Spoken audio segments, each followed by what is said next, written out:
Shalom, salam sejahtera dalam kasih Tuhan Yesus Kristus. Saudaraku, tidak ada yang mustahil bagi Tuhan.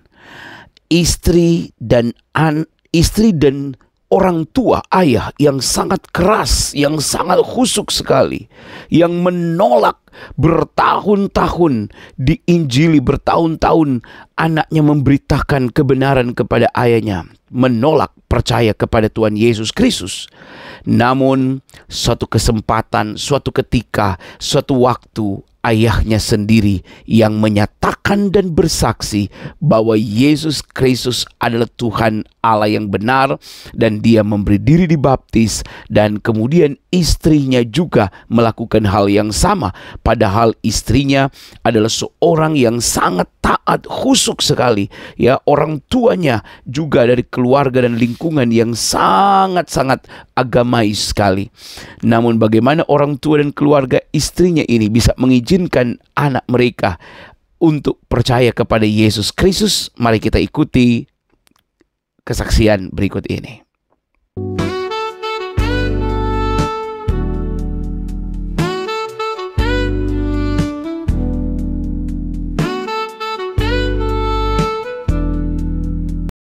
Dia saya ajar, saya kenalkan ke Tuhan Yesus sedikit demi sedikit. Dan dia sebelum kami menikah, dia bisa pindah ke agama Kristen atas izin kedua orang tuanya. Ada pertanyaan, saudara, kenapa orang tuanya bisa setuju, saudaraku yang dikasihi Tuhan? Agama yang lain, saudara, dia seorang Muslim yang taat, saudara. Tinggal di lingkungan yang sangat-sangat taat. Ketika sekolah pun dia harus memakai jilbab. Berdekatan dengan orang Kristen itu sesuatu yang haram, yang dosa, saudara. Tapi karena ada dengan luar biasa, tiba-tiba saja ayah saya masuk ke gereja, saudara yang dikasih Tuhan. Dan ayah saya berkata, saya percaya Tuhan Yesus itu luar biasa. Dan betul, saudara, ayah saya waktu itu masuk gereja, walaupun tidak satu gereja dengan kami. Ayah saya masuk ke gereja, dan ayah saya setiap minggu rajin ke gereja. Dia pilih sendiri gerejanya, saudaraku yang dikasih Tuhan. Karena tidak ingin orang lain tahu awalnya, saudara. Dia masuk ke gereja, dan dia ikut ibadah di situ, setiap minggu datang. Dan akhirnya ayah saya boleh dibaptis di situ, di gereja itu, dan mengenal Tuhan. Sungguh, saudara, saya merasa menjadi orang yang begitu bahagia. Ayah saya yang tidak mengenal Tuhan Yesus tiba-tiba mengenal Tuhan Yesus, saudaraku yang dikasih Tuhan. Saya bisa selesai. Tapi pada suatu titik tertentu saya mengalami kejenuhan, saudara-saudara yang dikasih Tuhan. Ketika saya baca Alkitab, ada pertentangan dalam kehidupan saya, dalam diri saya. Banyak sekali pertentangan-pertentangan yang tidak terjawab. Jadi ketika saya tanya dengan jawaban-jawaban yang tidak memuaskan secara pribadi. Karena ketika saya masuk perguruan tinggi, teman saya semakin banyak, pengetahuan saya semakin bertambah, membuat saya agak sedikit congkak, saudaraku yang dikasih Tuhan. Walaupun saya orang miskin, tapi saya sombong, saudara. Terus saya mulai sedikit-sedikit belajar ke hal lain. Ketika ada waktu yang lenggang, waktu-waktu yang kosong, saya ikut seminar, ikut pelajaran-pelajaran di luar bangku kuliah. Tapi Bapak Ibu yang dikasih Tuhan, yang saya pelajari bukan ilmu kuliah, saudara-saudara. Saya belajar sesuatu yang lain, saudara. Sesuatu tentang dunia ini. Saya belajar pengobatan alternatif, saya belajar okkultisme, saya belajar waktu itu ada pemberdayaan energi, ESQ, pemberdayaan energi alam. Saya berpindah-pindah dari pelatihan satu ke pelatihan yang lain, dari seminar satu ke seminar yang lain, sampai pada akhirnya saya belajar pada satu pelajaran yang asalnya dikembangkan di Jepang dan masuk ke Indonesia, Dan saya begitu masuk ke situ, saya mengenal aliran ini, saya begitu terpesona, saudaraku yang dikasihi Tuhan. Karena saya boleh melihat hal-hal yang lain, hal-hal yang luar biasa secara manusia.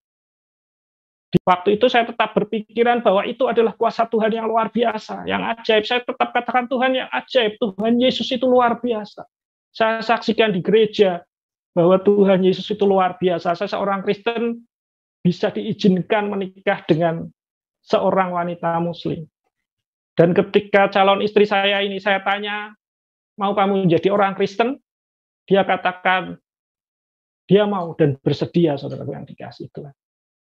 Dan ketika dia bersedia, saya ajar, saya kenalkan ke Tuhan Yesus sedikit demi sedikit. Dan dia sebelum kami menikah, dia bisa pindah ke agama Kristen atas izin kedua orang tuanya. Ada pertanyaan, saudara, kenapa orang tuanya bisa setuju, saudaraku yang dikasihi Tuhan? Perkenalkan, nama saya Andi Sulistyo. Saya dibaptis ketika mau menikah dan ditambahin nama Daniel. Puji Tuhan, saya lahir dalam satu keluarga yang kurang begitu baik. Ayah saya dan ibu saya dua orang yang beragama yang berbeda.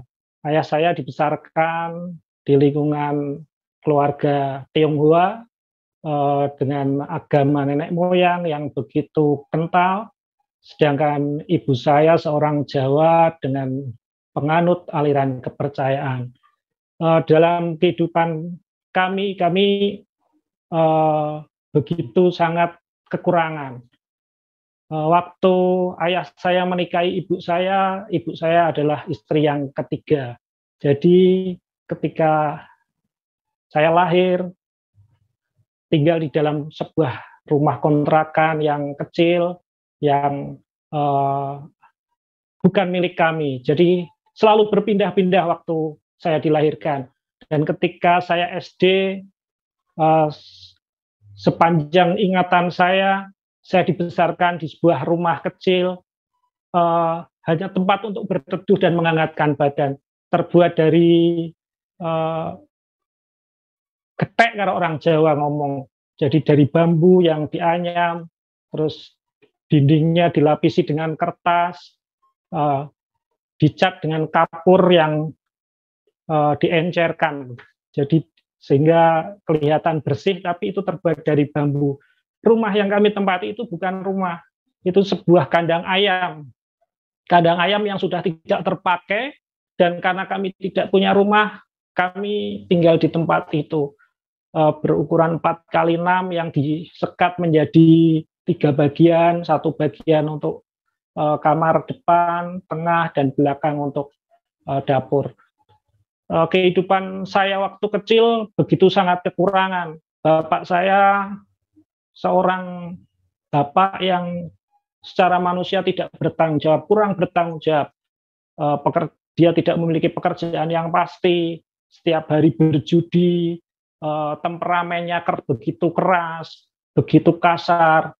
Sedangkan kami tetap butuh makan. Saya satu keluarga bersama dengan kakak, ibu, dan ayah dalam satu rumah.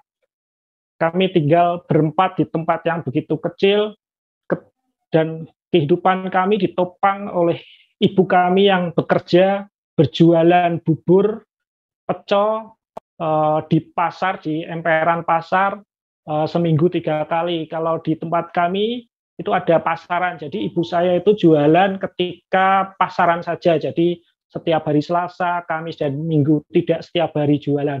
Kami hidup dari makan hasil jualan bubur ibu saya. Saya dan kakak saya waktu kecil begitu sangat kekurangan, sangat kekurangan. Kami ditinggal di tempat yang, kalau Bapak Ibu yang dikasihi Tuhan, saat ini melihat mungkin di pinggiran sungai, bedeng di pinggiran sungai, atau mungkin bedeng di bawah jembatan tol, itu hampir seperti itu. Rumah yang kami tempati waktu itu. Bukan rumah, tapi sebuah tempat yang kami tempati untuk tinggal, untuk berteduh, untuk sekedar menghangatkan badan, sekedar untuk beristirahat. Waktu saya SD, ketika saya sekolah, saya di sekolahan sering dikatakan sama ibu guru, bapak guru, orang yang cacingan, kekurangan vitamin, karena badan saya itu begitu kurus sekali, sangat-sangat kurus, bahkan sangat kekurangan. Saya kalau pergi ke sekolah tidak bawa uang saku untuk saya jajan atau untuk beli sesuatu, tapi saya bawanya telo. Jadi saya waktu SD itu sampai dipanggil telo, karena di dalam tas saya itu ada singkong, ada telo rebus yang selalu saya bawa untuk bekal di sekolahan. Setelah saya menginjak kelas 6, lulus untuk masuk ke SMP, ada hal yang buruk terjadi dalam keluarga saya. Kami tidak boleh lagi menempati kandang ayam yang sudah kami bersihkan, yang sudah kami tata itu. Kami harus pergi karena kami orang Kristen, di sekitar lingkungan kami bukan orang yang seiman dengan kami. Kami harus dengan berbagai alasan kami harus diusir dari tempat itu. Tapi puji Tuhan, Tuhan itu tidak pernah meninggalkan kehidupan kita, tidak pernah meninggalkan kehidupan kami. Kami diberikan tempat oleh orang untuk tinggal di suatu tempat. Tapi bukan tempat yang bagus, saudara-saudara yang dikasih Tuhan. Bukan tempat yang layak untuk kami tempati. Tempat di bawah pohon bambu. Di rimbunya pohon bambu itu kami diberikan tempat. Dan tempat itu tidak ada rumahnya, saudara-saudaraku yang dikasih Tuhan. Ketika kami harus menempati itu, ibu saya berpikir keras untuk kami tinggal di tempat di bawah pohon bambu yang tidak ada rumahnya. Bagaimana kami harus bertempat tinggal? Padahal di tempat kandang ayam yang kecil itu kami sudah diusir dengan cara yang berbagai macam cara harus kami berpindah dari tempat itu. Dan puji Tuhan, waktu itu ada saudara yang memberikan pinjaman kayu, saudara yang dikasih Tuhan. Sehingga ibu saya bisa mendirikan sebuah bangunan dari kayu. Tapi tidak ada dindingnya. Jadi kayu itu hanya berdiri dan dikasih atap. Dan kami tidur di bawah sebuah bangunan yang belum jadi. Dan rumah itu hanya dilapisi oleh plastik.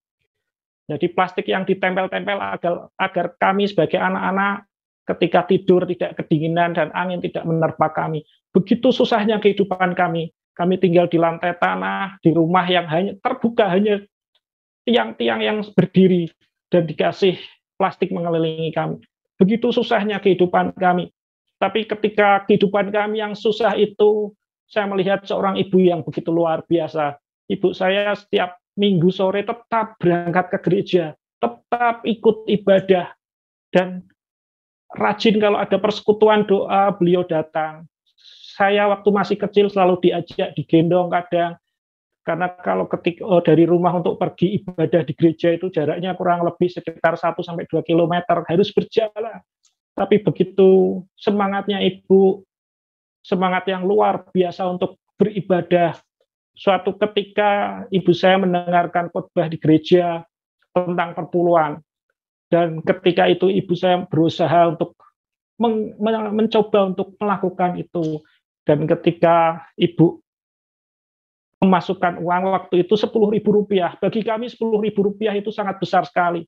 Dan ketika perpuluhan itu dimasukkan ke kantong kolektor,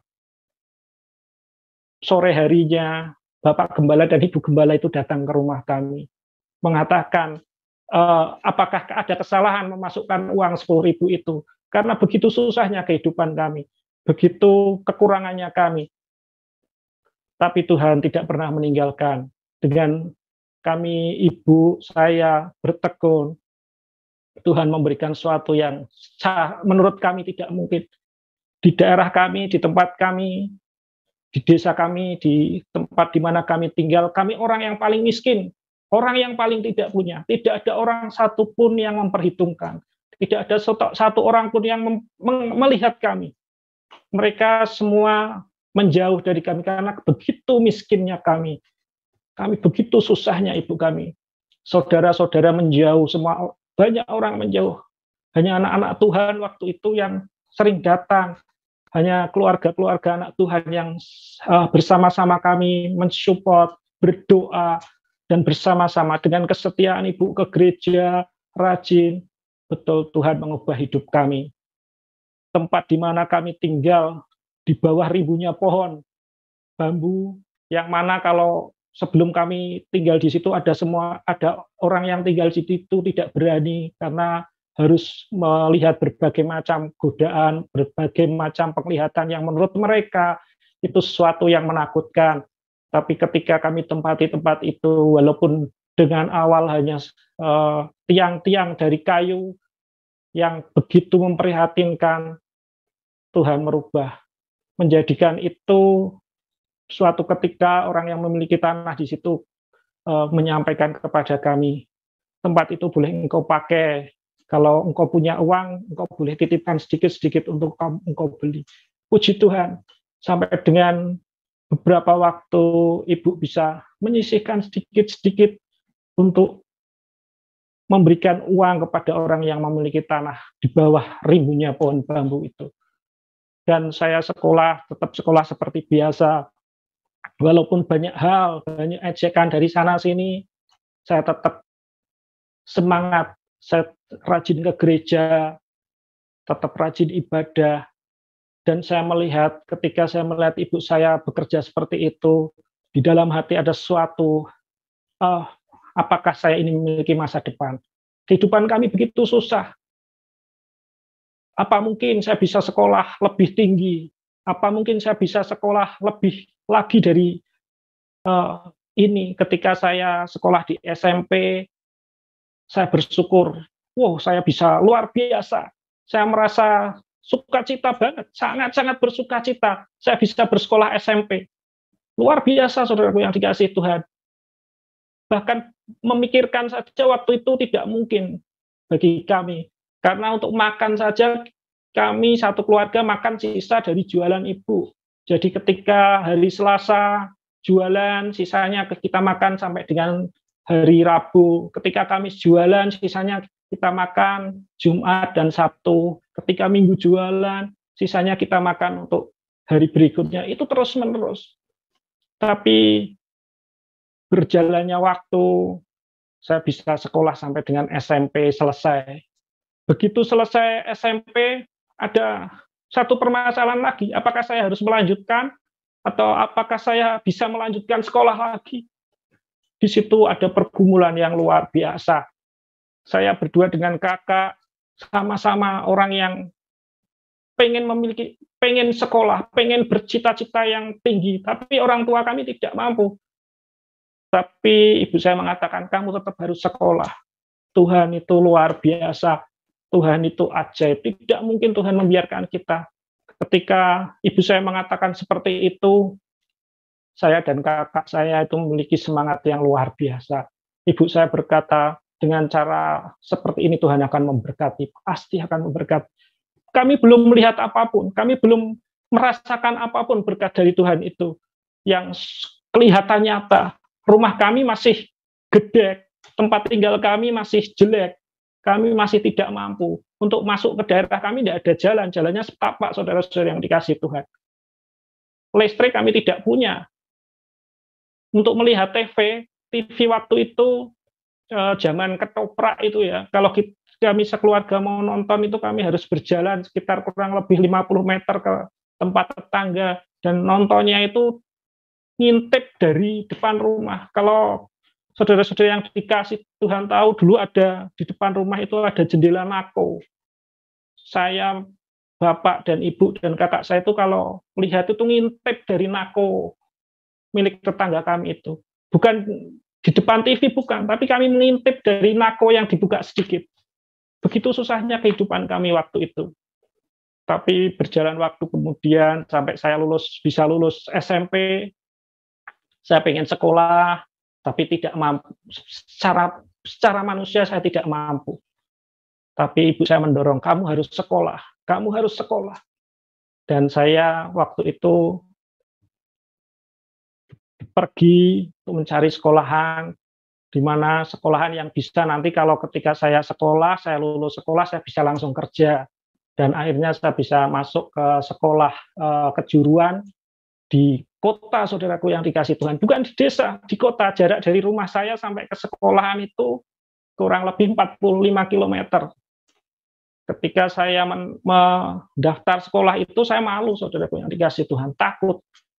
Ketika saya melihat sekolahannya itu, saya mau masuk itu sudah gemetaran, saudaraku. Karena saya anak orang yang tidak mampu, harus sekolah di kota. Ketika melihat pintu gerbangnya, sekolahnya besar, pintu gerbangnya gede. Saya seperti orang yang, kalau orang Jawa ngomong, kami tonggongan, saudara. Saya seperti bergetar, saya tidak bisa, apa saya bisa sekolah di sini? Apa saya bisa, orang tua saya bisa membiayai saya sekolah di sini? Tapi dengan segala keberanian yang saya miliki, saya berdoa, Tuhan, tidak ada yang mustahil di hadapanmu. Ketika saya diajar sekolah minggu, Bapak Gembala sering mengatakan, sering mendoakan kepada saya waktu itu, kamu akan jadi kepala bukan ekor, kamu akan jadi pemenang bukan, itu terngiang-ngiang di kepala saya. Dan saya beranikan diri untuk saya mendaftar di sekolah itu, walaupun di kota. Ketika saya daftar, puji Tuhan sungguh luar biasa. Dari 1.500 pendaftar, saya bisa masuk ke 10 besar untuk diterima. Saya tidak menyangka akan terjadi hal seperti itu. Ketika saya diterima, saya senang sekali, saudaraku yang dikasih Tuhan. Begitu senangnya. Tapi di balik senang itu saya juga sedih.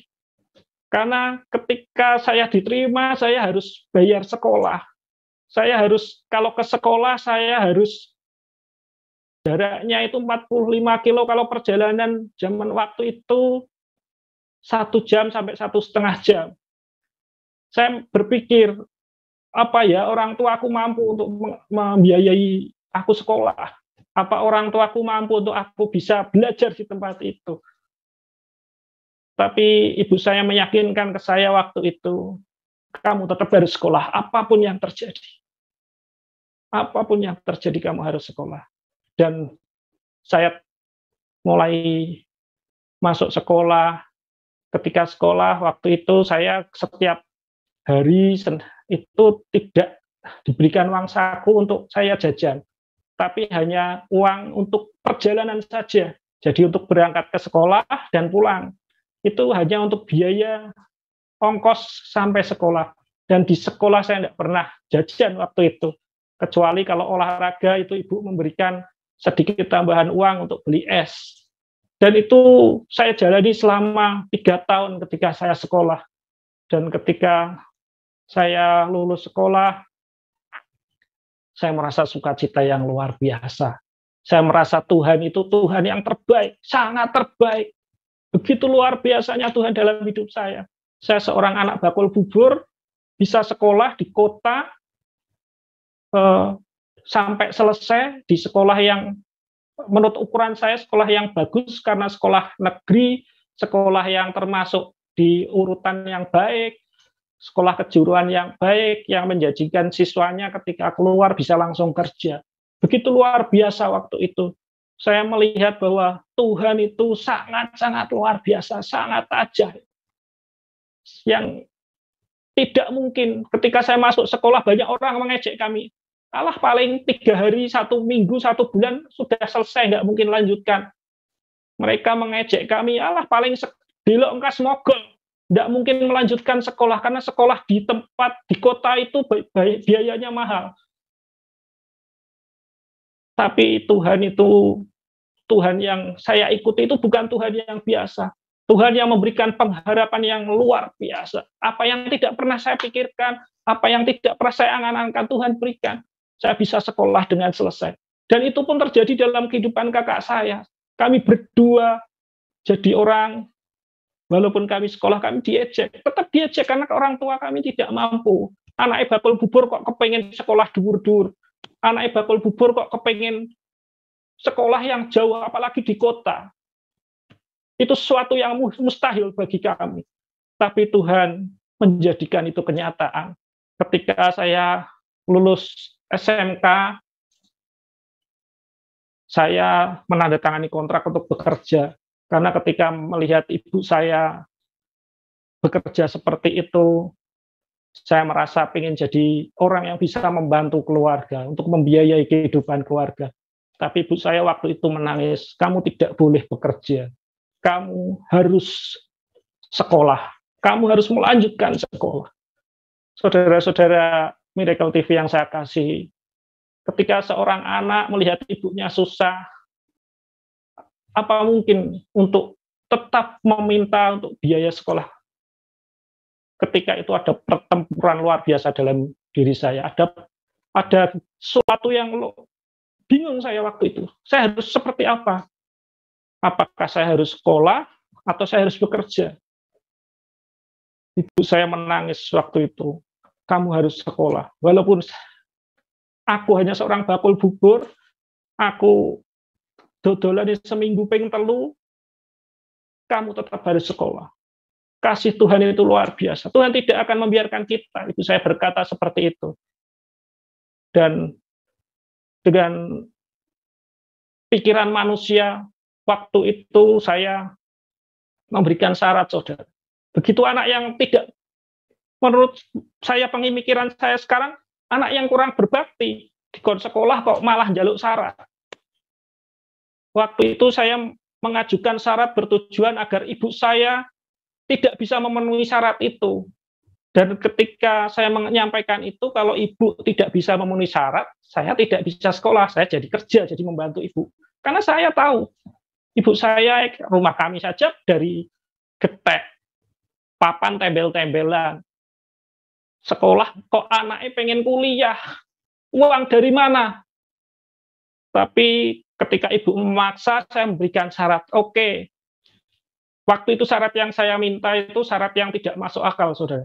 Secara kehidupan kami itu tidak masuk akal. Waktu itu tahun 96 ada sepeda motor yang paling bagus dari sepeda motor laki-laki ya, Tiger itu. Kalau orang lihat Tiger di wilayah kami itu luar biasa, saudara. Saya minta sepeda motor Tiger, saudara, kuliah kasih Tuhan. Anak yang kurang ajar, saudara. Betul. Tapi ibu saya senyum sambil berkata, asal kamu mau kuliah, saya belikan. Saya terkejut, saudara. Saya tidak punya rumah jelek, bobrok, listrik saja nyalur, TV tidak punya, minta Tiger, saudara. Sesuatu yang seperti cebol gayuh langit kalau orang Jawa ngomong, saudara. Kurang ajar, saudara. Tapi ibu saya tersenyum sambil berkata, tak tukokke asal kamu mau kuliah, asal kamu mau sekolah. Betul, saudaraku yang dikasih Tuhan. 3 hari kemudian itu motor sudah ada di tempat saya. Walaupun rumah kami jelek, bangunan rumah kami jelek, saya punya motor Tiger, saudara. Dan di kecamatan di tempat saya tinggal itu satu-satunya waktu itu, saudara. Bahkan orang yang lebih mampu dari saya, pakainya belum itu, saudara. Dan saya itu terbengong, sebagai seorang anak terbengong, saudara. Dari mana ibu saya dapat uang sebanyak itu? Kok bisa beli seperti itu? Bakul bubur, saudara. Hanya karena saya ingin sekolah, karena saya ingin bisa sekolah, ibu saya membelikan itu. Dan ketika saya tanya, Bu, ini utang apa kredit? Ibu saya berkata, tidak. Itu saya beli dengan tunai. Tidak hutang, tidak berhutang kepada siapapun. Itu pemberian Tuhan. Padahal rumah kami itu masih jelek, saudara-saudara dikasih Tuhan. Seharusnya bisa untuk membuat rumah, untuk memperbaiki rumah, atau untuk kebutuhan yang lain. Tapi tidak.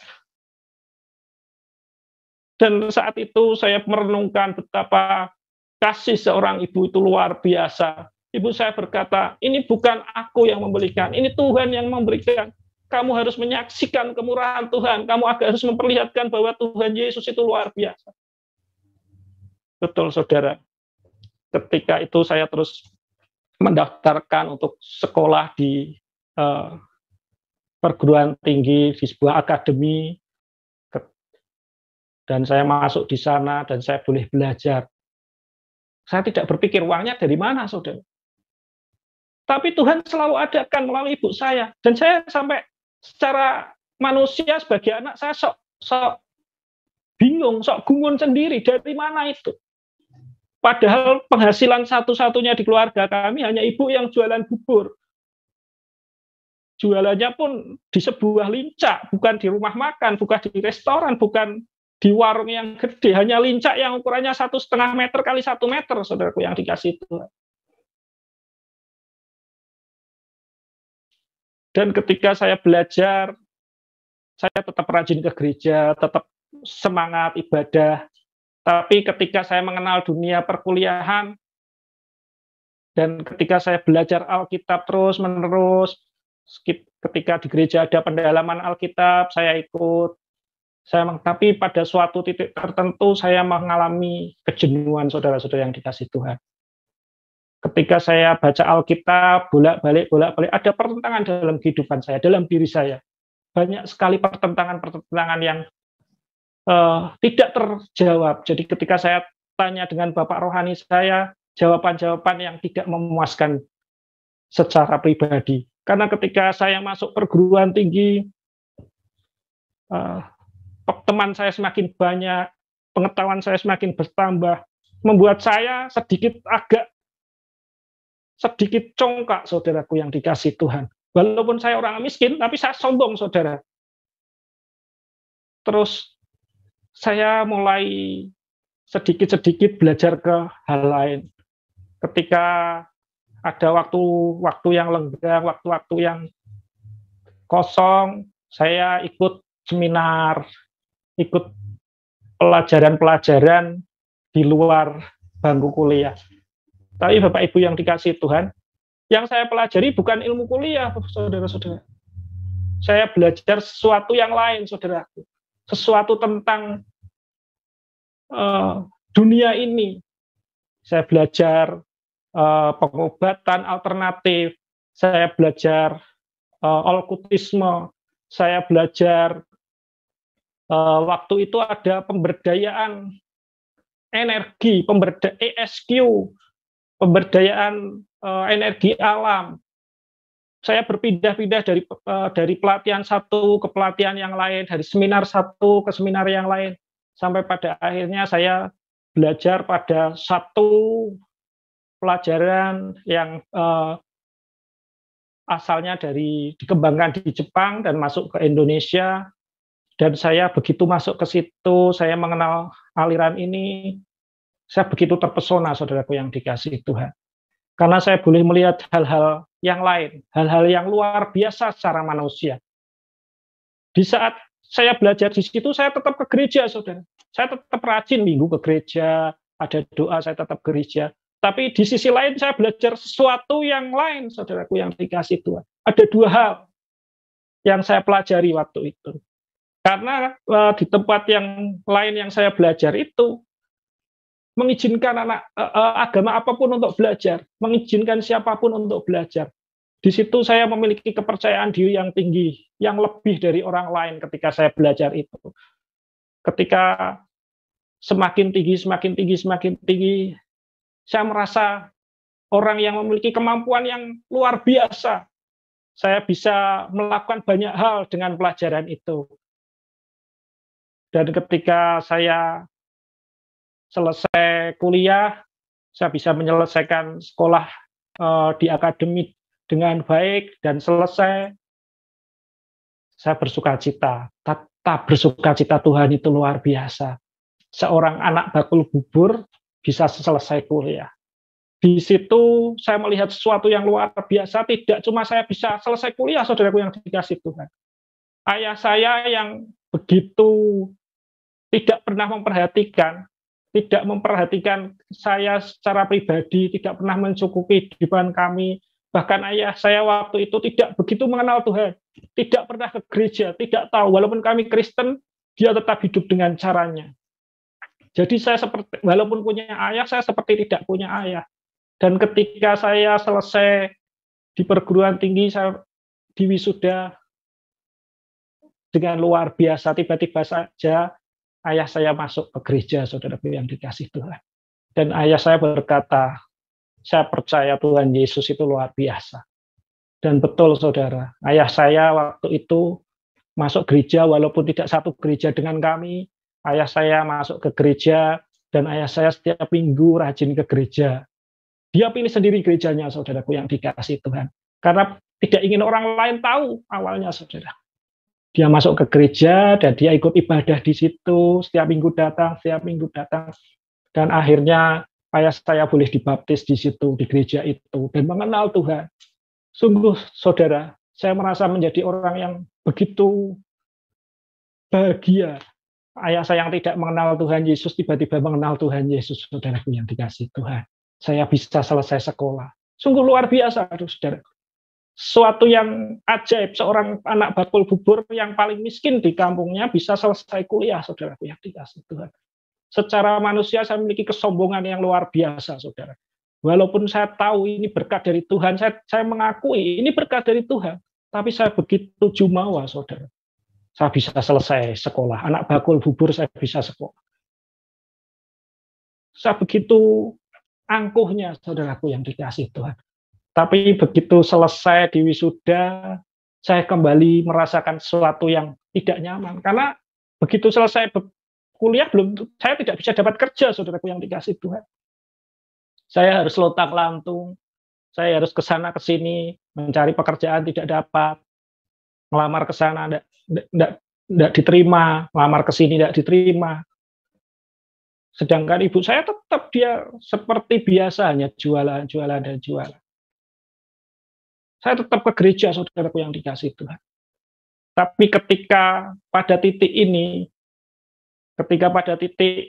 saya menganggur, tidak punya apa-apa, saya mendalami sesuatu yang selama ini saya pelajari waktu di bangku kuliah yang awalnya hanya sedikit-sedikit, saya mendalami di situ, saudaraku yang dikasih Tuhan. Saya mendalami ilmu ini, saya pelajari aliran ini dengan sungguh-sungguh sampai saya pada titik untuk mendapatkan gelar master waktu itu. Dan ketika saya menyelesaikan itu, saya tidak punya pekerjaan, saya nyambi, saudara, di rumah. Karena di dalam aliran ini, saudaraku yang dikasih Tuhan, itu ada pelajaran untuk mengobati orang lain, pelajaran untuk menolong orang lain melalui terapi-terapi, ada terapi totok, saraf, ada terapi yang lain-lain. Dan ketika saya sudah master, saya sudah mampu untuk mengobati itu, saudara. Walaupun saya orang Kristen, saudaraku yang dikasih Tuhan, saya tahu seringkali ada pertentangan di situ. Dan saya buka praktek, saudaraku yang dikasih Tuhan. Saya terima orang yang sakit, saudara. Walaupun saya berdoa di dalam nama Tuhan Yesus, tapi yang saya praktekkan adalah aliran ini, saudaraku yang dikasih Tuhan. Dan betul, saudara, satu orang akhirnya karena getok tular, saudaraku yang dikasihi, saya bisa berkenalan banyak orang. Bahkan saya bisa ke kota, diundang orang untuk ke kota untuk mengobati banyak orang. Dan puji Tuhan, saudaraku, walaupun pengobatan ini bukan dengan cara Tuhan Yesus, orang sembuh, saudara. Mulai saya mendapatkan uang. Ternyata lumayan. Dengan cara ini saya bisa mendapatkan uang. Saya bisa mengumpulkan uang. Dan suatu ketika saya mengobati seorang di daerah tetangga desa. Di situ saya sering main sama anak-anaknya, sama keluarganya. Dan disitulah saya bisa berkenalan dengan waktu itu calon istri saya, saudaraku yang dikasih Tuhan. Dan ketika saya berkenalan dengan istri, kakek dari istri saya itu sakit, saudara. Ketika hari Kamis, malam Jumat itu kakeknya itu kesurupan, selalu kesurupan, saudaraku yang dikasih Tuhan. Dan sudah diobatkan kemana-mana tidak sembuh, saudara-saudaraku yang dikasih Tuhan. Dan ketika saya di sana, kalau saya Kamis saya datang ke sana itu kakeknya itu tidak kesurupan, saudaraku yang dikasih Tuhan. Sesuatu yang menyerupi kakeknya itu nggak kesurupan. Jadi ada sesuatu yang luar biasa. Saya tidak tahu tuh yang ada di dalam diri saya. Saya ibadah, saya berdoa, saya berpuasa. Tapi saya juga mempraktekkan hal itu, saudara. Jadi ada dua, saudara. Saya tidak tahu, saudara, yang membuat roh yang ada di dalam kakek ini takut dengan siapa. Waktu itu saya meyakini itu tuh kuasa Tuhan Yesus. Tapi di satu sisi saya mempelajari sesuatu yang bukan dari Tuhan. Ada pertentangan di situ, saudaraku yang dikasih Tuhan. berjalannya waktu, saya kenal dengan kakek ini, saya tanya, sharing, dan ketika dia bercerita, membuka diri, dia menceritakan bahwa dia memiliki jimat yang ratusan jumlahnya, saudaraku. Saya tetap mempraktekkan firman Tuhan, saudara. Jimat itu saya ambil, saya bakar. Saya berdoa dalam nama Tuhan Yesus. Tapi yang saya praktekkan, ilmu yang saya pelajari dari luar, saudaraku yang dikasih Tuhan. Seolah-olah itu baik, seolah-olah itu luar biasa, saudara. Saya bisa menyaksikan itu di banyak tempat, saudara. Dan banyak orang yang percaya kepada saya, semakin hari semakin tambah percaya. Dan orang mengenal saya seperti dukun waktu itu, saudara. Dan karena saya bisa menyembuhkan kakek ini, akhirnya saya bisa menikahi istri saya, saudara. Saya bisa mengenal dan saya ingin menikahi bisa, saudara. Saya orang Kristen, istri saya dari agama yang lain, saudara. Dia seorang Muslim yang taat, saudara. Tinggal di lingkungan yang sangat-sangat taat. Ketika sekolah pun dia harus memakai jilbab. Berdekatan dengan orang Kristen itu sesuatu yang haram, yang dosa, saudara. Tapi karena ada balas budi dari seorang kakek ini katakan, cucuku boleh kamu nikahi. Puji Tuhan. Waktu itu saya tetap berpikiran bahwa itu adalah kuasa Tuhan yang luar biasa, yang ajaib. Saya tetap katakan Tuhan yang ajaib, Tuhan Yesus itu luar biasa. Saya saksikan di gereja bahwa Tuhan Yesus itu luar biasa. Saya seorang Kristen bisa diizinkan menikah dengan seorang wanita Muslim. Dan ketika calon istri saya ini saya tanya, mau kamu menjadi orang Kristen? Dia katakan, dia mau dan bersedia, saudara yang dikasih Tuhan. Dan ketika dia bersedia, saya ajar, saya kenalkan ke Tuhan Yesus sedikit demi sedikit.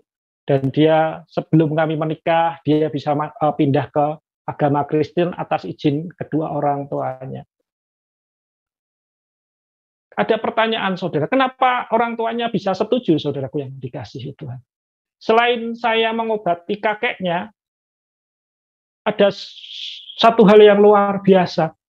Beberapa puluh tahun yang lalu ternyata ayah istri saya, calon istri saya ini ketika mau bekerja pernah diajari ayah saya untuk bekerja. Jadi puluhan tahun yang lalu ketika ayah istri saya ini masih muda, dia belajar bekerja dengan ayah saya dan dia menjadi seorang yang sukses. Dan ketika dia tanya ke saya, kamu anak sopo? Saya jawab, saya anak ini. Dan mertua saya, oh pakmu itu ya ora apa-apa wes gitu. Kalau orang desa gitu. Akhirnya saya diizinkan untuk menikahi anak perempuannya.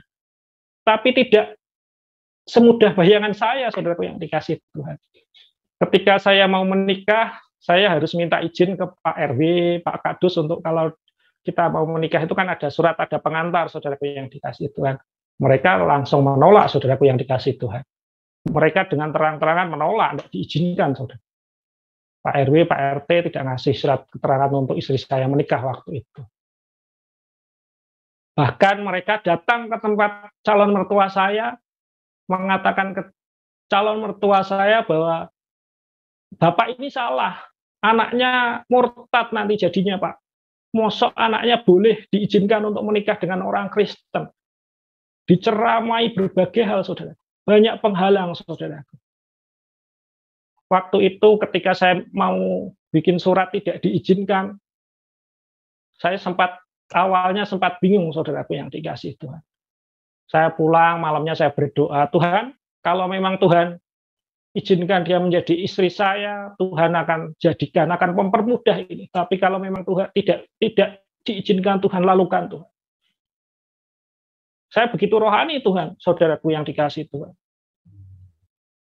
Saya begitu betul-betul buka-buka ayat Alkitab untuk mencari pembenaran-pembenaran apa yang bisa saya lakukan waktu itu. Dan proses berjalan, saya bisa langsung bypass tanpa izin Pak RT, Pak RW, saya langsung bisa ke Pak Lurah untuk minta izin. Karena di pemerintahan kelurahan mungkin lebih nasionalis, saya langsung diizinkan. Dan singkat cerita saya menikahi istri saya, saudaraku yang dikasih Tuhan. Tapi pernikahan kami tidak seperti orang menikah pada umumnya. Kalau orang-orang di kampung, di tempat kami menikah itu pasti di tempat perempuan.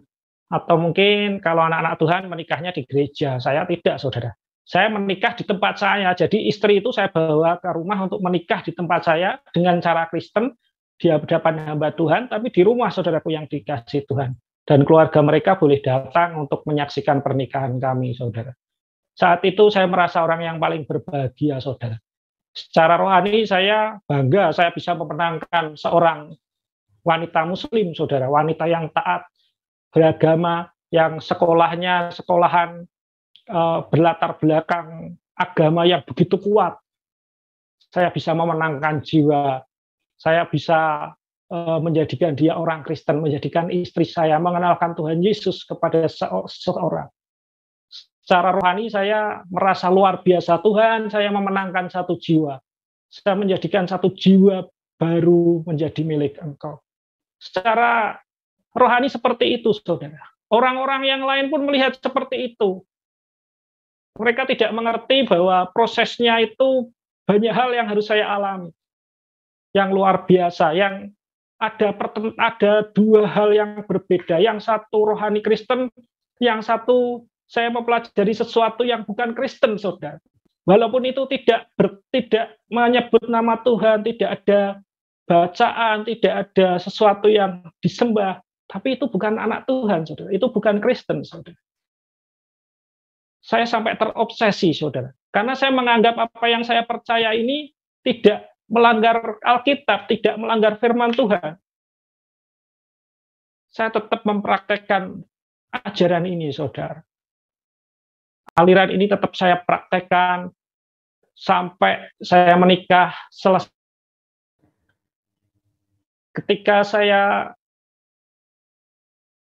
setelah menikah, saya bingung harus ngasih makan dengan cara seperti apa. Harus bagaimana saya menafkahi istri saya. Karena tidak ada jalan yang lain, saya tetap mempraktekkan ini, saudara-saudaraku yang dikasihi Tuhan. Mempraktekkan apa yang saya pelajari ini. Dan saya boleh menolong banyak orang melalui apa yang saya pelajari ini. Saya tetap berdoa menggunakan nama Tuhan Yesus Kristus. Saya tetap beribadah rajin. Dilihat orang, saya rajin ke gereja. Saya anak Tuhan. Saya mengikuti pelayanan. Tapi ada satu hal yang lain. Di dalam hati saya ada dua pertentangan. Saya seringkali bertanya, Tuhan, apa yang saya lakukan ini benar atau salah? Apakah ini sesuai firman Tuhan atau tidak? Saya seringkali mencari pembenaran-pembenaran di Alkitab. Dan saya menjalankan itu terus. Tuhan memberkati saya, saudara. Ketika saya menikah, selesai menikah, saya tidak punya pekerjaan. Tiba-tiba ada saudara yang menolong untuk saya bisa membuat usaha, saudaraku yang dikasih Tuhan. Waktu itu, waktu zaman rame-ramenya voucher, HP mula-mula waktu orang jualan HP, saya ikut jualan HP, saudara. Jualan voucher, saudara. Dan puji Tuhan, dari satu konter kecil, saya bisa memiliki konter lagi yang agak sedikit lebih besar. Dan waktu itu bisa mencukupi kehidupan kami. Singkat cerita, pernikahan kami yang sudah lebih dari 1 tahun, akhirnya istri saya hamil, saudaraku yang dikasih Tuhan. Begitu berbahagia saya sebagai seorang ayah, seorang laki-laki ketika menikah, siapapun itu pasti akan berbahagia ketika istrinya hamil. Dan ketika anak saya lahir, saya bersuka cita, saudara. Saya memiliki anak perempuan, lahir dengan selamat, dengan sehat, sungguh luar biasa. Saya bersuka cita, saudaraku. Saya memuliakan nama Tuhan dengan sangat luar biasa. Tapi tidak berhenti di situ, saudaraku yang dikasih Tuhan. Saudara sahabat Miracle TV yang saya kasih. Ketika anak saya umur 7 bulan, saya melihat di mata kirinya kok semakin mengecil. Dan ketika saya menyadari hal itu, saya membawa anak saya untuk memeriksakan ke dokter. Ketika saya bawa ke dokter, ke rumah sakit di kota, di sebuah rumah sakit mata yang besar, saya datang ke sana, walaupun secara ekonomi saya pas-pasan hanya untuk makan, saudaraku yang dikasih Tuhan, saya ke rumah sakit itu untuk memeriksakan anak saya dengan apa yang saya miliki. Dan ketika anak saya diperiksa matanya, dokter ini mengatakan, Bapak, anak Bapak ini matanya dua-duanya akan mengecil dan hilang. Saya terdiam, saudara, ketika dokter mengatakan seperti itu. Bagaimana perasaan seorang ayah yang tiba-tiba melihat anaknya dalam kondisi yang sehat, dokter mengatakan dua matanya mengecil dan mau hilang, saudaraku yang dikasih Tuhan. Langit seperti runtuh dalam kehidupan saya, saudaraku yang dikasih Tuhan. Saya tidak berputus asa, saudara. Saya mencoba ke rumah sakit yang lain. Dan saya pergi ke rumah sakit pemerintah yang lain untuk mendapatkan pemeriksaan kepada dokter lain. Dan dokter yang lain juga katakan yang satu, betul Pak, mata kiri anak Bapak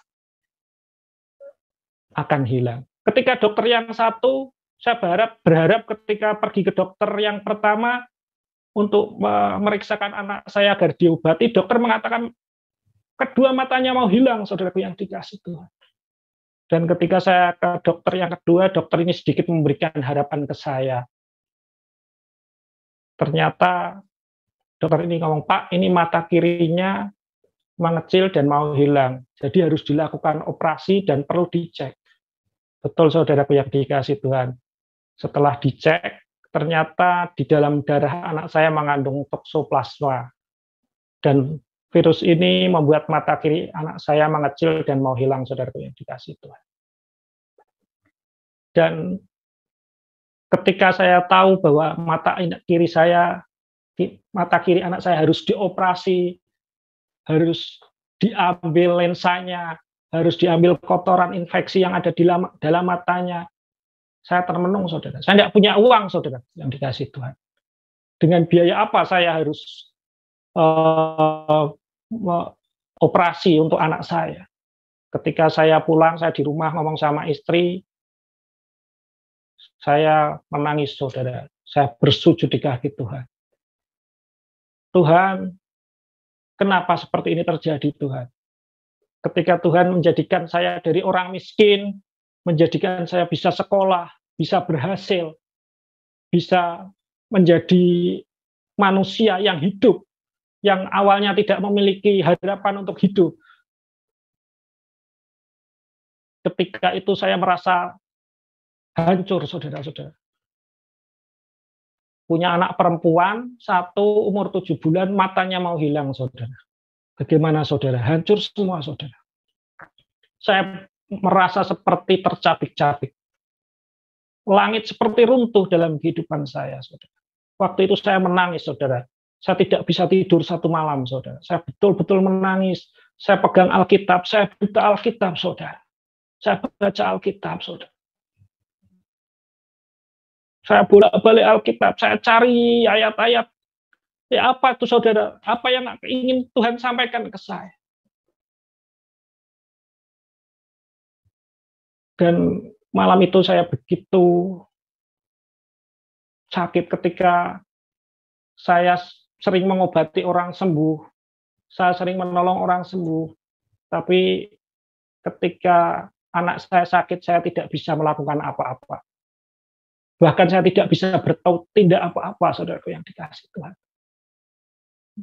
Ilmu yang selama ini saya praktekkan, saya pelajari, tidak bisa digunakan untuk mengobati mata kiri anak saya, saudaraku yang dikasih Tuhan.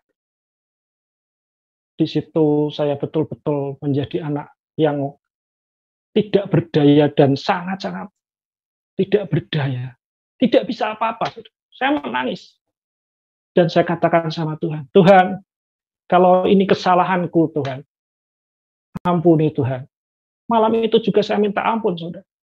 Saya menyadari bahwa apa yang saya praktekkan selama ini adalah sesuatu yang salah, atau ini mungkin hukuman yang Kau berikan kepadaku Tuhan, atau ini suatu teguran bagiku Tuhan.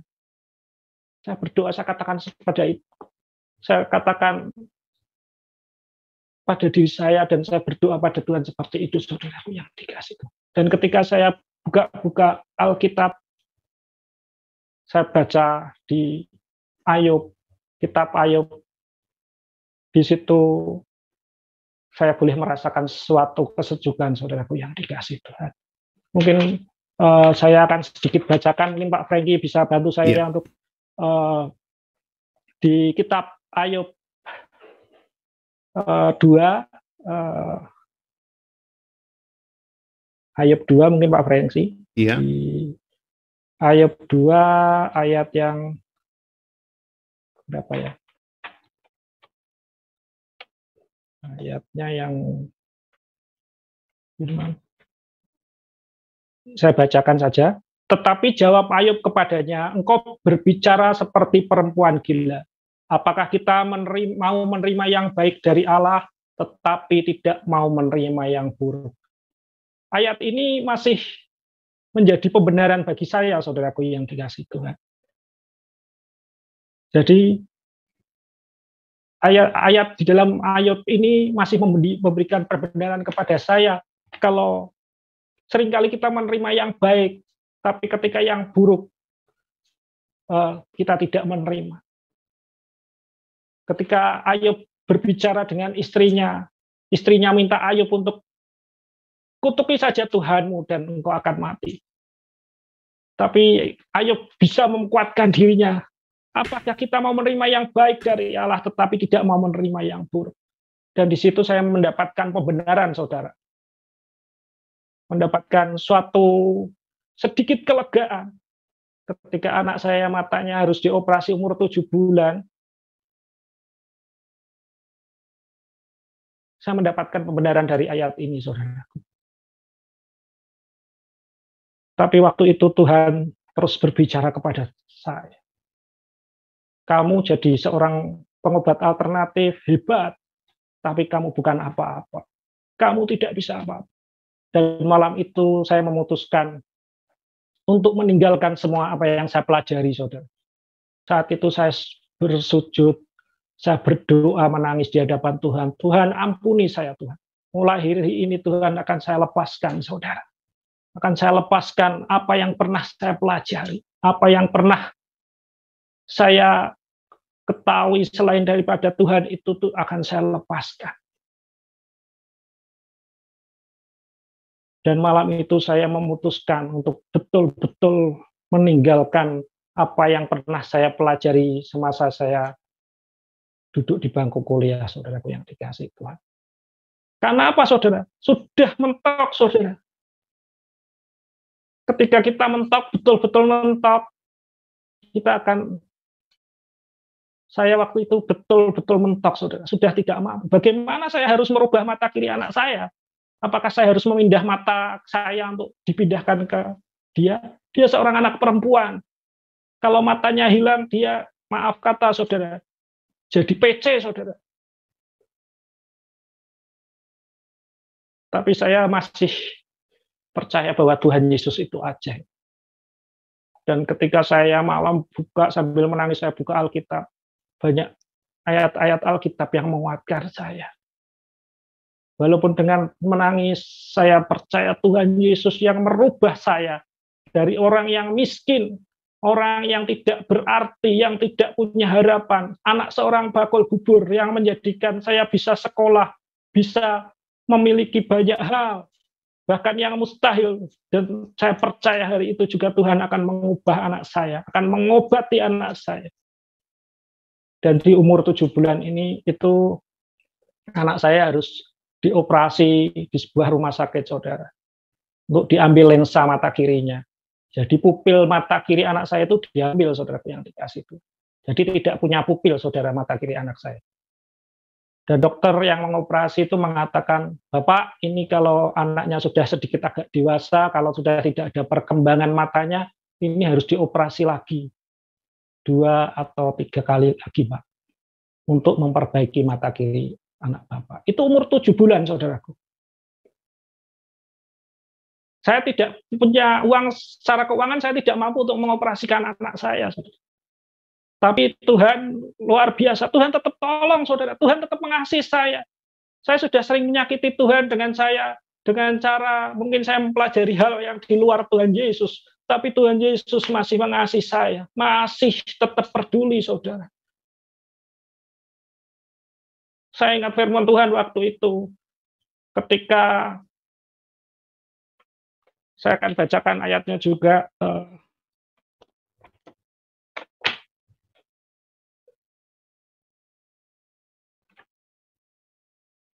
di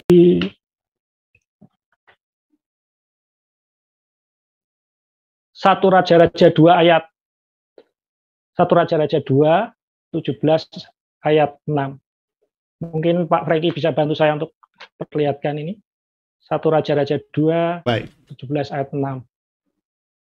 1 Raja-Raja 2 ayat yang ke-6, Pak. Iya, ya. 1 Raja-Raja 2 ayat 17, pasal 17 ayat yang ke-6. Coba. Oke. Ya, 17 ayatnya yang ke-6. Silakan, Pak. Nah, pada waktu pagi dan petang, burung-burung gagak membawa roti dan daging kepadanya, dan ia meminum dari sungai itu. Puji Tuhan. Ayat ini membuat saya waktu itu diberkati luar biasa ketika anak saya mau dioperasi. Ada burung di sini, ada burung gagak yang mengirimkan membawa roti. Dan waktu itu saya klaim ayat ini, saudaraku yang dikasih Tuhan. Tuhan, saya tidak punya uang, Tuhan. Tapi ini burung gagak bisa membawa roti dan daging. Mengirimkan daging. Bagaimana tidak mungkin Tuhan itu terjadi dalam kehidupan saya. Dan saya klaim surat ayat ini, saudaraku yang dikasih Tuhan. Tuhan kirimkan burung gagak kalau memang tidak ada malaikat yang datang ke saya. Kirimkan burung gagak saja tuh, saudara. Tuhan. Betul, saudara. Tuhan kirimkan burung gagak untuk menolong saya. Orang yang tidak saya kenal. Orang yang saya tidak tahu latar belakangnya. Dia menolong saya ketika anak saya operasi yang pertama, saudaraku yang dikasih Tuhan.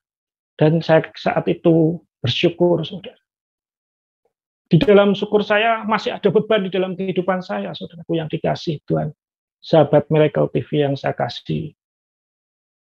Karena ketika dioperasi itu bukan anak saya sembuh, saudara. Karena cuma diambil lensanya, berarti anak saya malah tidak bisa melihat, saudaraku yang dikasih Tuhan. Karena hanya mengambil lensa mata yang terinfeksi. Dan dokter mengatakan harus dioperasi lagi ketika matanya sudah tidak membesar lagi. Pada titik tertentu mata itu sudah tidak berkembang, dia harus dioperasi lagi untuk dipasangi lensa, saudaraku yang dikasih Tuhan. Dan mulai dari umur 7 bulan itu saya memutuskan untuk setia kepada Tuhan. Kenapa saya harus setia kepada Tuhan? Karena saya berharap anak saya disembuhkan oleh Tuhan. Manusiawi, saudara yang dikasih Tuhan. Manusia-manusia yang menginginkan sesuatu. Waktu itu terjadi dalam hidup saya. Bahwa saya itu berharap Tuhan masih menolong saya. Padahal saya dari kecil sudah mengalami hal yang luar biasa, saudaraku yang dikasih Tuhan. Tapi saya tidak bisa sampai kepada betul-betul bahwa Tuhan itu luar biasa yang sesungguhnya, saudaraku yang dikasih Tuhan. Saya orang miskin, anak bakul bubur, saya ulang lagi, saudaraku yang dikasih Tuhan, bisa menjadi orang yang hidup, itu sudah luar biasa seharusnya. Seharusnya sudah menjadi kesaksian bagi banyak orang. Seharusnya bisa membuat saya untuk tumbuh di dalam rohani yang betul-betul di dalam Kristus. Tapi tidak, saudara, saya hanya menjadi Kristen yang biasa. Betul, saya bisa menyaksikan, saya bisa mengakui Tuhan Yesus itu luar biasa ajaib. Tapi itu hanya dalam pikiran dan mulut saya, dan hanya dalam sesekali saya bisa menyampaikan itu. Saya belum bisa menjiwai bahwa Tuhan itu luar biasa, saudaraku yang dikasih. Dan ketika saya memutuskan untuk membuang kemampuan saya yang awalnya menurut saya luar biasa itu, ketika saya berdoa kepada Tuhan untuk meninggalkan kepercayaan saya itu, kemampuan saya itu, sesuatu yang buruk terjadi, saudara, dalam kehidupan saya. Usaha saya jadi habis, saudara. Tiba-tiba dagang saya jadi sepi, saudaraku yang dikasih Tuhan. Dalam 1 tahun semuanya habis, saudaraku yang dikasih Tuhan. Saya tidak punya apa-apa, saudara. Ketika saya betul-betul mengikut Tuhan dengan sungguh-sungguh, dengan mau serius, tidak meninggalkan hal yang saya pelajari secara duniawi, yang walaupun seolah-olah itu seperti Tuhan, seperti keajaiban yang dari Tuhan, tapi bukan dari Tuhan, saya jadi bangkrut, saudara yang dikasih Tuhan. Saya jadi tidak punya apa-apa, saudara. Dalam 1 tahun habis, saudara. Saya sampai bingung sendiri tuh, saudaraku yang dikasih Tuhan. Saya jadi tidak punya apa-apa, saudara. Kios saya yang dulunya ramai tiba jadi sepi, saudara. Saya tetap berdoa, saudara. Ketika saya berdoa tidak tambah ramai, saudara. Tambah sepi, saudara. Saya berdoa betul-betul di dalam nama Tuhan itu tambah sepi, saudara. Tapi saya sudah tidak mempraktekkan ajaran-ajaran dunia yang pernah saya pelajari. Saya betul-betul hanya berserah pada Tuhan, tapi jadi sepi, saudara. Nggak enak, saudara. Betul-betul sepi. Dan akhirnya tutup, saudara. Saya punya toko voucher dan HP jadi tutup, saudara. Saya punya warnet tutup, saudara. Saya punya penggergajian kayu bangkrut, saudara. Saya tidak punya apa-apa, saudara. Bahkan saya berhutang kepada bank. Rumah saya harus mau dilelang, saudara. Ketika saudara tidak mampu secara ekonomi, berusaha untuk pinjam bank. Ketika pinjam bank untuk mempertahankan usaha, dan usaha tidak jalan, kita tetap harus membayar kepada bank. Dan saya sudah tidak bisa bayar ke bank, saudaraku yang dikasih. Apa yang saya kerjakan buntu, saudaraku yang dikasih itu. Saya ngomong sama Tuhan, Tuhan, ketika saya berbalik kepada Engkau, kenapa saya malah justru jatuh? Kenapa usaha saya semuanya bangkrut? Di satu sisi saya harus menyiapkan uang untuk operasi kedua dan ketiga anak saya.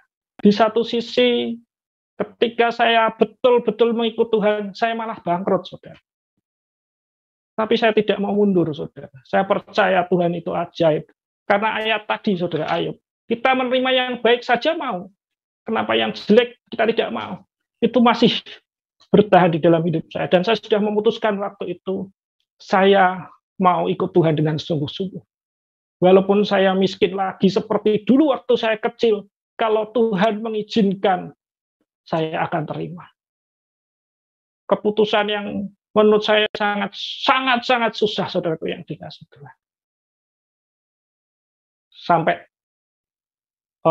orang bank seringkali datang ke tempat saya untuk menagih hutang. Bahkan saya sudah tidak bisa membayar lebih dari 10 kali, dan orang bank menyatakan rumah saya segera dilelang, saudara yang dikasih Tuhan. Rumah yang saya tempati, yang kami dan ibu berjuang dari saya masih kecil, yang boleh menjadi kesaksian di tempat kami, di gereja, di lingkungan kami, tiba-tiba mau disita bank, saudara. Saya menangis, saudara. Saya menangis. Saya bersujud di kaki Tuhan, saya menangis. Tuhan, kenapa ketika saya kembali ke Engkau dengan sungguh-sungguh, Engkau ambil semuanya? Saya protes sama Tuhan secara manusia, saudara yang dikasih Tuhan. Tapi kembali firman itu terngiang di dalam pikiran saya, di dalam hati saya. Tidak percayakah engkau kepadaku, kata Tuhan waktu itu. Bumi ini adalah tumpuan kakiku. Surga dan dunia ini ada di tanganku, Tuhan katakan seperti itu. Kalau cuma makan, kamu tidak akan kelaparan. Betul, saudara. Saya iman itu, walaupun begitu susahnya, orang bank datang, saya hanya bisa, kalau orang Jawa ngomong, saya hanya bisa semoyo, saudara yang dikasih Tuhan. Secara manusia tidak kecil, saudara, hutang saya, saudara yang dikasih Tuhan. Total hutang saya waktu itu mungkin bagi orang lain itu kecil, tapi bagi saya sangat besar, saudara. Waktu itu saya bisa berhutang di bank hampir 350 juta, saudara. Saya tidak bisa bayar bunganya saja, saya tidak mampu, saudara. Rumah sudah mau disita, saudara. Mungkin bagi banyak orang, 350 juta itu kecil. Tapi bagi saya untuk yang bagaimana saya bisa bayar? Dari mana? Usaha saya semua hancur, saudara, bangkrut, saudara. Saya yang dulunya punya armada beberapa, saya harus jual semuanya untuk bayar bunga pun masih kurang, saudara. Rumah dilelang, ketika rumah dilelang masih minus, saudaraku yang dikasih Tuhan. Kenapa saya bisa berhutang sebanyak itu? Karena untuk menutupi usaha saya, untuk mempertahankan usaha saya yang saya jalankan, saya harus, waktu itu saya secara manusia saya harus pinjam bank untuk membesarkan. Tapi semuanya di luar kendali saya, saudara. Dan ketika saya betul-betul mengikut Tuhan dengan sungguh-sungguh, Tuhan jadikan saya bangkrut, saudara. Tapi ketika itu saya tidak undur daripada Tuhan. Saya tidak tengok kanan kiri, saudaraku yang dikasih Tuhan. Saya tetap percaya Tuhan. Saya menyadari bahwa, oh Tuhan, mungkin selama ini apa yang Tuhan percayakan kepada saya, banyak hal yang saya salah gunakan. Atau mungkin saya kurang melayani Tuhan. Atau mungkin saya terlalu congkak, terlalu sombong, terlalu angkuh. Walaupun itu angkuh secara rohani, walaupun itu angkuh secara iman, tapi tetaplah Tuhan katakan itu angkuh. Dan saya menyadari hal itu. Dan saya tetap berdoa, Tuhan, saya tahu Tuhan, mujizat-Mu itu tetap akan terjadi dalam setiap kehidupan anak-anak Tuhan. Betul, saudara. Saya yang semenjak menikah tidak pernah bekerja, saudara. Saya berusaha sendiri, memiliki usaha sendiri, berusaha untuk dari nol, berusaha sendiri. Saya memutuskan untuk bekerja, saudaraku yang dikasih Tuhan. Singkat cerita, saya membuat beberapa lamaran pekerjaan dan saya kirimkan ke beberapa perusahaan. Dan 1 bulan tidak ada jawaban, saudara. 2 bulan tidak ada jawaban. Jadi hutang saya semakin besar, saudaraku yang dikasih Tuhan. Karena bunga yang dikenakan semakin besar juga, saudaraku yang dikasih.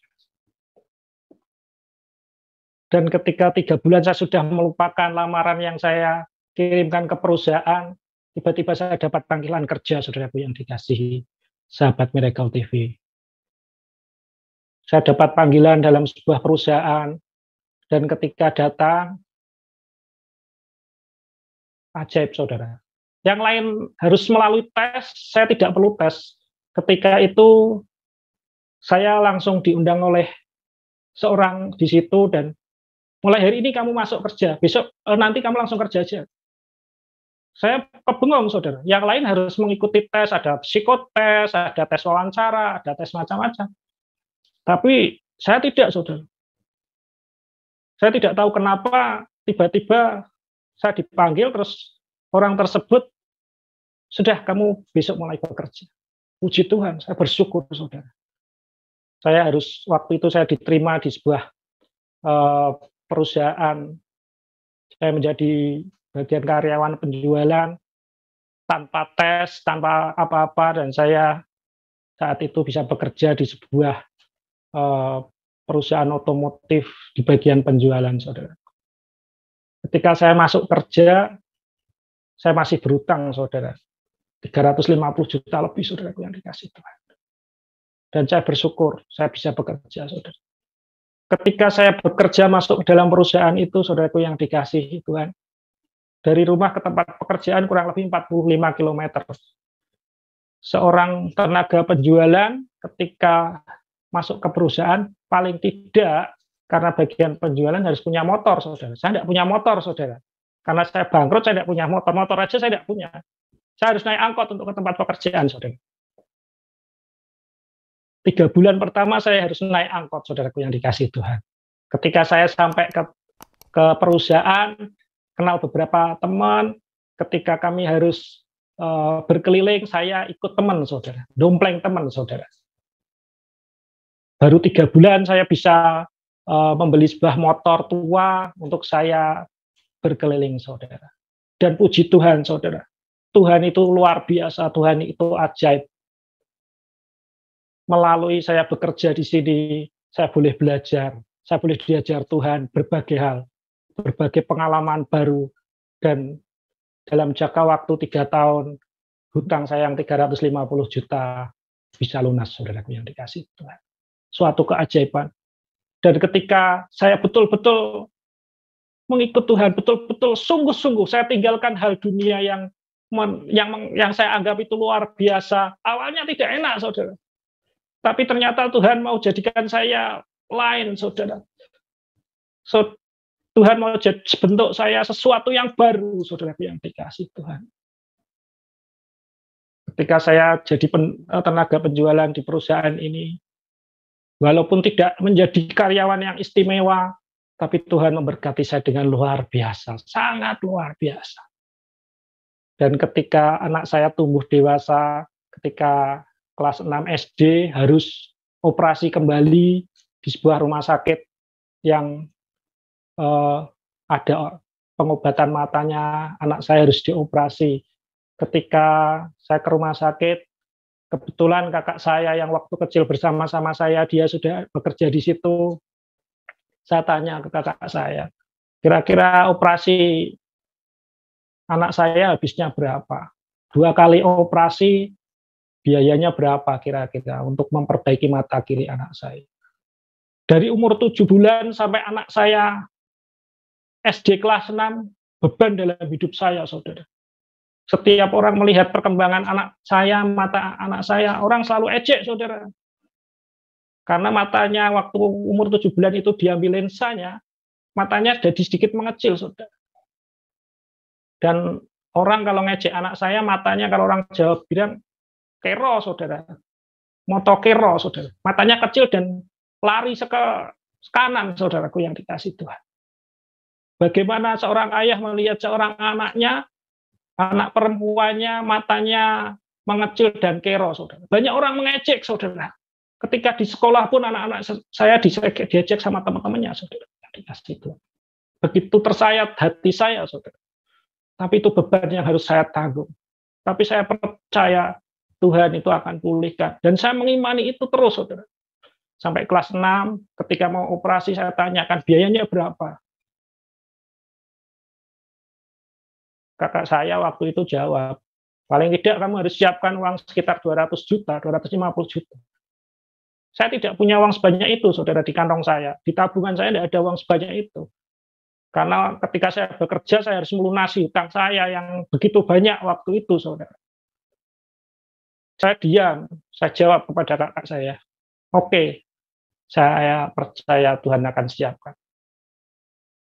Dan ketika kelas 6, anak saya harus dioperasi, Tuhan cukupkan biayanya, saudara. 2 kali operasi dalam 1 bulan untuk memasang lensa matanya, untuk memperbaiki posisi matanya, untuk pengobatannya selama kurang lebih 3-4 bulan. Tuhan siapkan segalanya, saudara. Sesuatu yang mustahil bagi saya ketika saya pasrahkan diri saya, ketika saya berserah betul kepada Tuhan, Tuhan nyatakan. Dan ketika anak saya selesai dioperasi, dokter katakan, Pak Daniel, operasinya berhasil. Kebahagiaan yang bertahun-tahun yang tidak pernah saya rasakan, saudaraku yang dikasih Tuhan. Dari umur 7 bulan ketika saya bersujud menangis di hadapan Tuhan dan saya melepaskan semua hal yang di luar Tuhan Yesus. Dan ketika itu dokter katakan operasinya berhasil, Pak Daniel, saya menjadi orang yang paling berbahagia dan bersungguh-sungguh. Dan mulai saat itu saya berkata, Tuhan, saya mau saksikan kisah ini, Tuhan. Saya mau saksikan Tuhan kejadian ini kepada setiap orang yang mau mendengar, saudara. Saya mau bagikan bahwa Tuhan Yesus itu luar biasa. Jangan sekali-kali duakan Tuhan. Jangan sekali-kali engkau membiarkan dirimu dibagi dengan dunia ini. Tuhan itu begitu mengasihi. Seringkali saya menyakiti Tuhan. Seringkali saya membuat hati Tuhan terluka. Tapi begitu Tuhan sangat mengasihi saya dan keluarga saya. Dan malam ini, saudara-saudara Miracle TV, saya bagikan kepada saudara, ketika saya ingin menyaksikan ini, ada kesempatan ini, saya begitu langsung terima. Saya begitu diinfo oleh Ibu Ria bahwa ada kesaksian di Miracle TV. Malam itu juga saya ngisi form.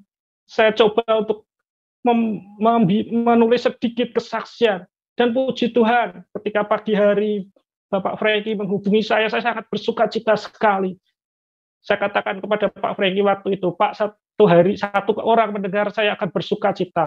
Apalagi banyak orang mendengar ini, saya akan sangat bersuka cita. Karena Tuhan itu luar biasa, Tuhan Yesus itu luar biasa. Dia piara saya dari ketika saya kecil, anak bakul bubur, menjadikan saya seorang yang memiliki harapan hidup. Tuhan memberkati kita, bagikan terus sayang-sayang kami kepada sekalian banyak orang, supaya saudara juga diberkati oleh Tuhan. Sampai berjumpa lagi dalam program acara kami selanjutnya. Shalom, Tuhan Yesus memberkati. Amin.